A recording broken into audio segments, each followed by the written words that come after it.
2 gravi infortuni sul lavoro e anche un decesso causato da un malore per un vivaista in missione fuori sede per l'azienda per cui lavorava. Il tutto nel giro di poche ore nella mattina di lunedì.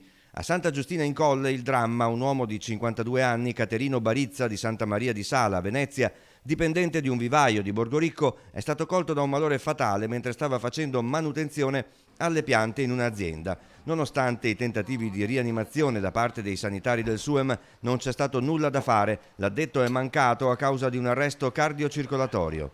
A Caselle di Selvazzano, alla metalmeccanica Ferraù in via Marconi, un operaio dipendente di una ditta esterna è caduto dentro a un macchinario ed è stato estratto dai vigili del fuoco. L'ambulanza del 118 lo ha portato d'urgenza in ospedale in gravi condizioni. Infine a Cadoneghe un altro infortunio, alla Aurim di via Fermi, azienda che commercia tessuti all'ingrosso. Un operaio di 52 anni, italiano, è caduto da un'altezza di circa 5 metri, restando anch'egli ferito in modo molto grave. È arrivato in ospedale in prognosi riservata. Sul posto per i rilievi i carabinieri e i tecnici dello Spisal.